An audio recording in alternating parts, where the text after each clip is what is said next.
आज दोस्तों हम बात करने वाले हैं पैरों की झंझनाहट के बारे में। तो उसमें आइए देखते हैं कैसे, किसको, कैसे, क्यों होता है। दोस्तों इसके कॉजेज़ तो कई सारे होते हैं। एक तो कोमॉर्बिडिटीज़ अगर हैं किसी में तो उसमें ज़्यादा होता है, जैसे डायबिटीज़ हो गया, जो कि मैंने पिछले वीडियो में डिस्कस भी किया था, डायबिटिक न्यूरोपैथी कहते हैं। दूसरा थायराइड की कमी की वजह से भी होता है।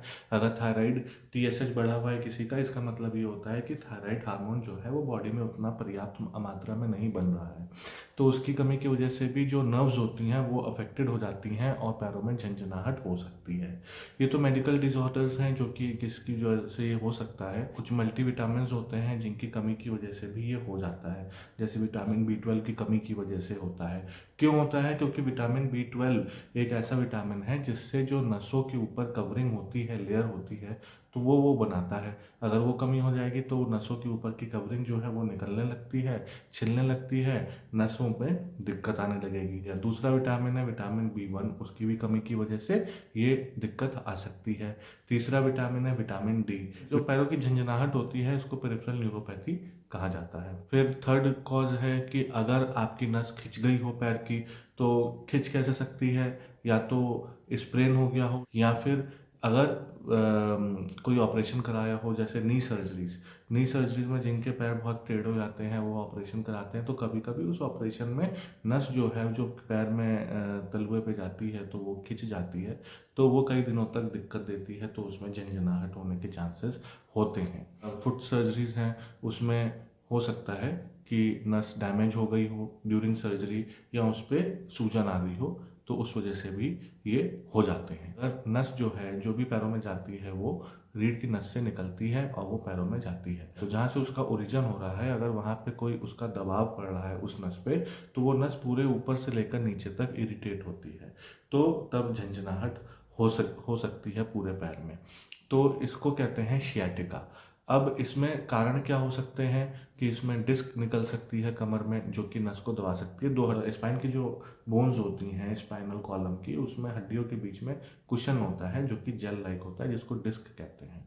वो निकल जाती है तो वो नस को दबाती है, और जब नस दबती है तो वो पैर में इरिटेशन देती है और उसको झंझनाहट के फॉर्म में हो सकता है। तो एक तो ये कारण हो गया। दूसरा, अगर हड्डियाँ जो रीढ़ की हड्डियाँ हैं अगर वो आपस में हिल गई हैं, आगे पीछे हो गई हैं, तब भी वो नस जो है वो खिंच सकती है उससे और उसमें दिक्कत हो सकती है। वायरल इन्फेक्शंस बहुत कॉमन है, और वायरल इन्फेक्शंस नसों पे अगर अफेक्ट करते हैं तो बहुत टाइम लगाते हैं ठीक होने में, और बहुत देर तक इनका असर रहता है। वो झंझनाहट करते हैं, दर्द भी करते हैं, कभी कभी सुनपन भी ज़्यादा कर देते हैं। चोट लग जाना, अगर कहीं चोट लगी है, अगर नस कट गई है या नस पे सूजन आ गई है, तब भी ये होता है। जैसे अगर गिर गए तो उसमें या तो पैर की नस जो है वो डैमेज हो गई हो, या फिर कमर की नस जो है उस पर असर आ गया हो जो कि स्पाइनल कॉर्ड होता है, तो उससे भी ये झंझनाहट हो सकती है। तो या तो एक पैर में होगी या फिर दोनों पैरों में होगी।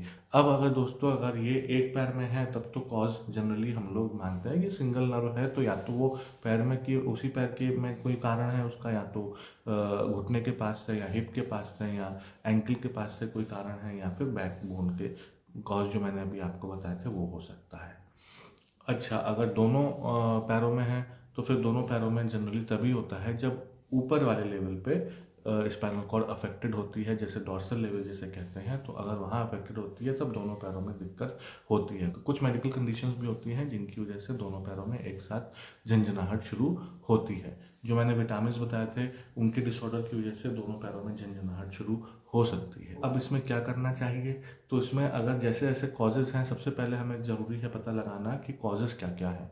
अगर कॉज हमें पता चल जाता है तो फिर उसका ट्रीटमेंट उस हिसाब से किया जाता है। कुछ कमी है, जैसे विटामिन की कमी निकलती है तो विटामिन रिप्लेनिश करने होते हैं। अगर डायबिटीज़ की वजह से होता है तो डायबिटीज़ को आपको कंट्रोल करना है। अगर थायराइड की डिसऑर्डर है, थायराइड की कमी है, तो थायराइड हार्मोन देना होता है। तो ये जनरली इट टेक्स टाइम, ये इतनी जल्दी ठीक नहीं होता है। 3 से 6 महीने भी लग सकते हैं, कभी कभी सालों लग जाते हैं, और पेशेंट को झंझनाहट रहती है।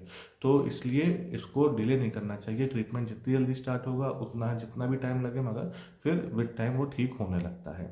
ठंड से इसमें बचना चाहिए, क्योंकि ठंड से क्या होता है कि मस्कुलर स्पाज्म होते हैं और ये और इरिटेशन देता है, झंझनाहट। अब अगर कोई सर्जिकल कॉज निकल के आता है, जैसे कमर में डिस्क निकली हुई है या फिर कमर में हड्डियां हिली हुई हैं जो कि दबा रही हैं नस को, तो फिर आपको ऑपरेशन अगर सजेस्ट किया जाता है तो करा लेना चाहिए। आई होप दोस्तों कि ये वाला टॉपिक आपको पसंद आया होगा और इस पे जो भी मैंने आपको बताया है वो आपको समझ में आ गया होगा। और आप अपना ख्याल रखिए और do like share and comment. धन्यवाद।